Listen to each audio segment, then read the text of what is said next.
Honorable members, there have been enough reflections on Dr. B.R. Ambedkar. Leader of the opposition was very focused. I hope he was here. But it was a glorious moment for me as a member parliament in 1989 that it was during our tenure of 9th Lok Sabha that we could give the great man something that was long overdue, Bharat Ratna.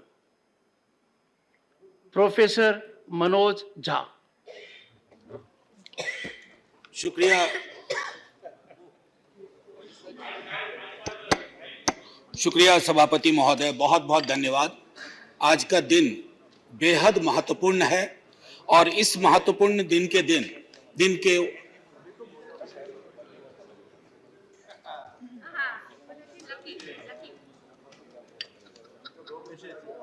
नहीं शुक्रिया madam मेरी शुभकामनाएं स्वीकार करें। मैं यहां से बोल रहा हूं, इधर मैं यहां से बोल रहा हूं। शुक्रिया, बहुत अच्छा अवसर है कि आप यहां आई हैं। कितनी खुशी हो रही है बता नहीं सकता। आज सुबह माननीय सभापति महोदय ने कहा था कि ह्यूमर वगैरह हमारी जिंदगी से चला गया, तो मुझे स्मरण है ये किताब में एक ही किताब लेके आया हूं। ऐसी 5 किताबें हैं कॉन्स्टिट्यूएंट असेंबली डिबेट्स की। तो इसमें सर ऐसी 5 किताबें हैं कॉन्स्टिट्यूएंट असेंबली डिबेट्स। सो माननीय उपसभापति जी, एक मिनट प्लीज।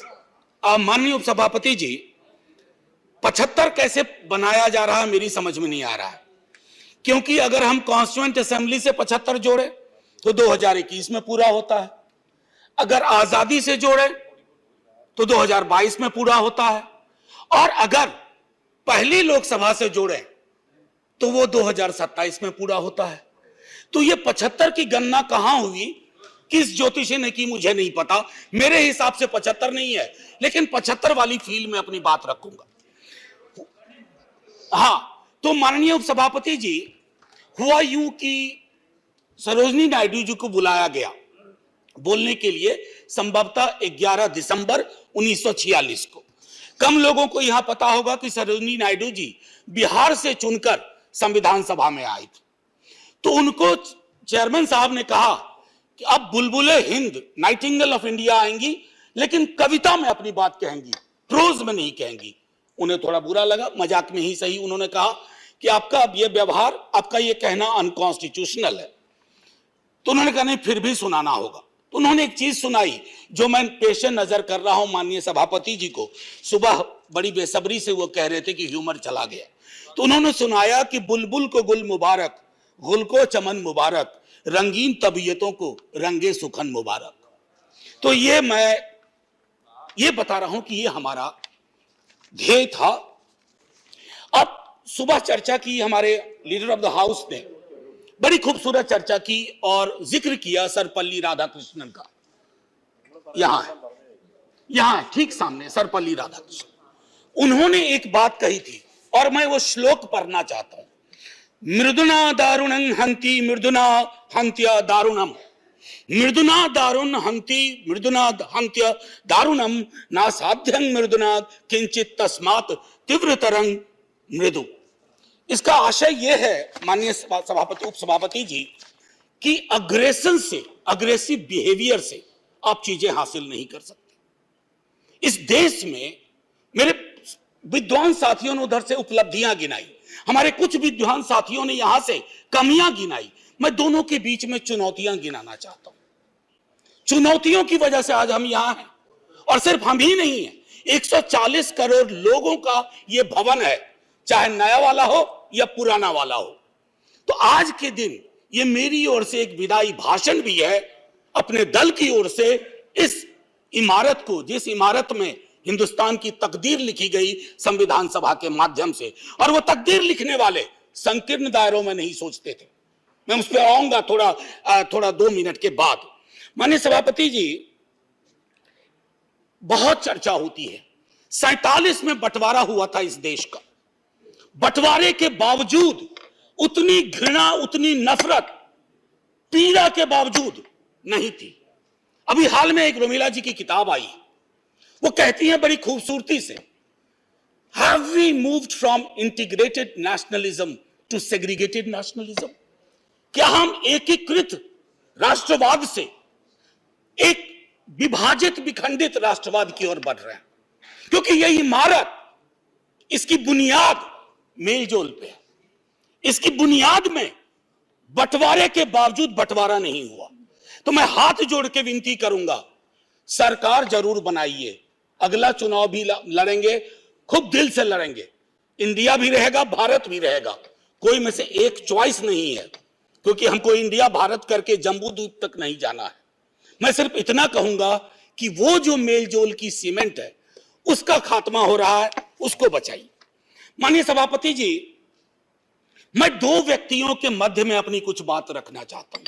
संविधान सभा में ऑब्जेक्टिव रेजोल्यूशन जवाहरलाल जी लेके आए, और संविधान सभा में जब ड्राफ्ट सबमिट हुआ तो बी.आर. अंबेडकर ने वो ड्राफ्ट सबमिट किया। तो मैं सिर्फ कहता हूं, ऑब्जेक्टिव रेजोल्यूशन में बहुत सारी बातें थी, ये प्रस्तावना के बारे में, सॉवरेन डेमोक्रेटिक रिपब्लिक के बारे में काफी कुछ बोल चुके हैं, सॉवरेनिटी गिरवी ना चली जाए, मौलिक अधिकारों के बारे में। हमें आपके पीछे एक तराजू है, वो तराजू हमें लगाना होगा कि मौलिक अधिकार में कहां पहुंचे, सॉवरेनिटी में कहां पहुंचे, डेमोक्रेटिक रिपब्लिक के मसले पे कहां पहुंचे। High flying words don't cover up our failures, let's not look for that.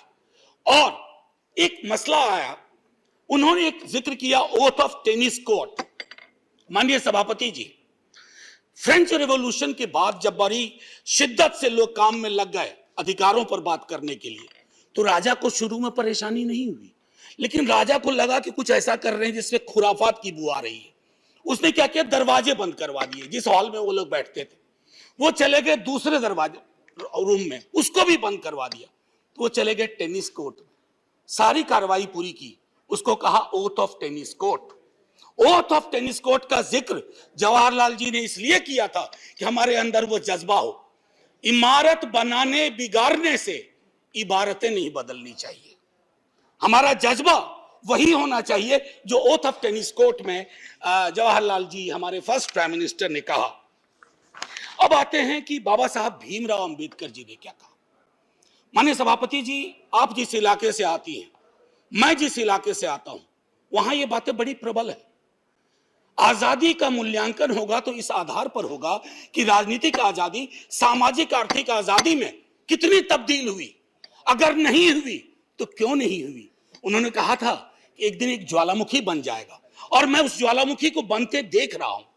वो इसलिए बनते देख रहा हूं कि जब मैं देखता हूं कि बिहार के जातिगत सर्वेक्षण पे देश के सॉलिसिटर जनरल कोर्ट में खड़े हो जाते हैं, तो मैं देखता हूं ब्लॉक करने की कोशिश हो रही है। यह एस्पिरेशनल वर्ग है, पिछड़ों की बड़ी आबादी, उसके एस्पिरेशन को आप सोशल डेमोक्रेसी के नजरिए से देखिए। जो बाबा साहब कह गए थे 31 में आखिरी हुई, उसके बाद पाकिस्तान बांग्लादेश बना।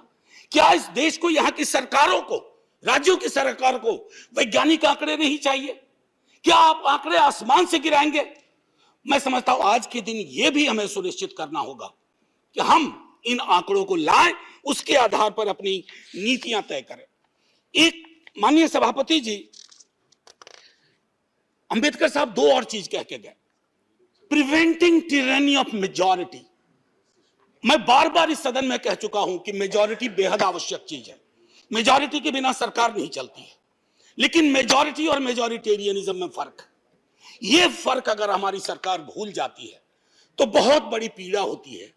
जब मेरे मित्र ने कहा, मैं अक्सर देखता हूं हम जैसे लोग छोटी आलोचना भी करते हैं, छोटी मोटी आलोचना जो कभी व्यक्तिगत नहीं होती है। आप कहते हो कि पाकिस्तान चले जाओ, अरे कभी देखा भी हो कितनी जगह है वहां का भूगोल क्या है, इतने लोग नहीं अट पाएंगे।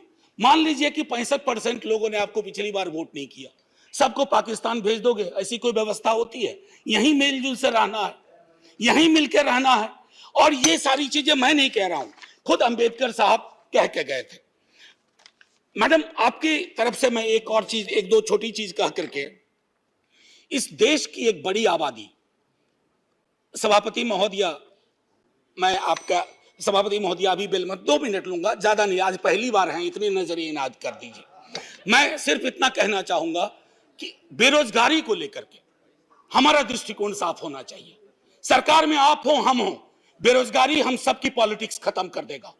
राइट टू एम्प्लॉयमेंट के लिए हम क्या सोच रहे हैं, और इस देश की एक बड़ी आबादी से देशभक्ति का जो प्रमाण पत्र हम मांगते हैं ना मैडम, वो कहीं चलेगा नहीं।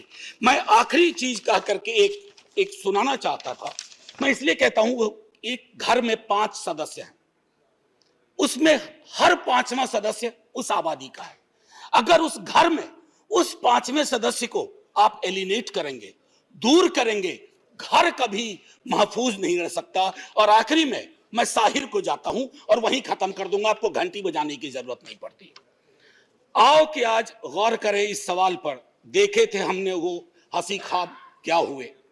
दौलत बढ़ी तो मुल्क में अफलास क्यों बढ़ा, खुशहाली अवाम के असबाब क्या हुए। जो अपने साथ साथ चले कुएदार तक, वो दोस्त वो रफीक वो अहबाब क्या हुए।